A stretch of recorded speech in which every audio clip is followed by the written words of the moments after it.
myself Samsad Ahmad, Department of Chemistry, DAV, PG College Siwan. Today I have to discuss about the rotational motion of a particle. The rotational motion of a particle is used to solve atomic and molecular problems. It crops up under the influence of a central field of a force. For example, the motion of an electron around the nucleus of an atom. For single particle executing such a motion, the Schrödinger equation may be solved exactly. There are three types of rotational motion. Particle in a ring, that is Rm of a particle in a plane. Particle on a sphere, that is Rm of a particle in 3 dimensions. And rotation of diatomic molecules. I will discuss one by one. First come to particle in a ring. Rotation in fixed axis. If a diatomic molecule rotates in xy plane, the rotational axis coincides with z axis. Angular momentum will have only the z component. So Lz under bracket Lx Ly must be equal to 0.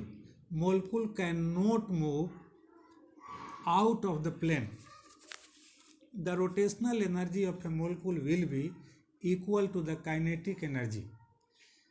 The Hamiltonian for such a system will be H operator Lz square by 2I.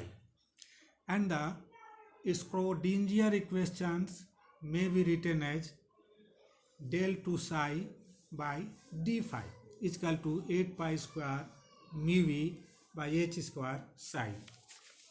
The angle psi is the angle of rotation in the plane and mu is the reduced mass.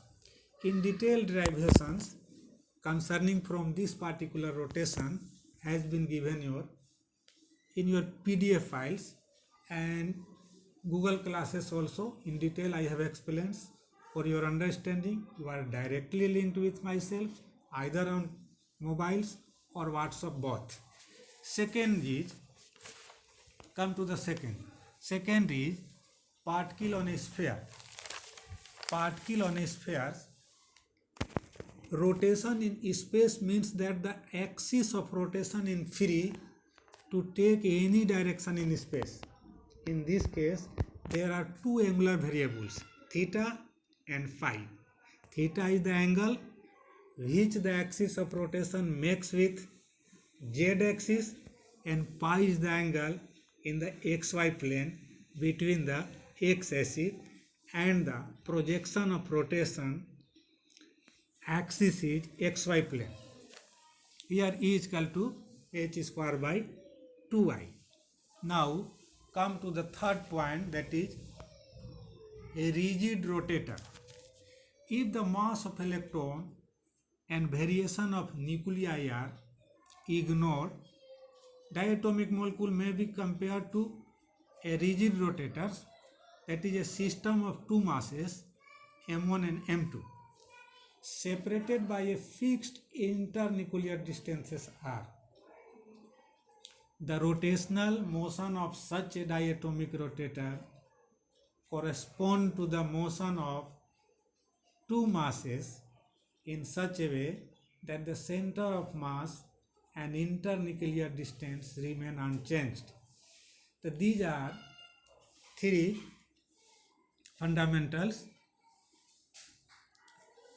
Okay, na?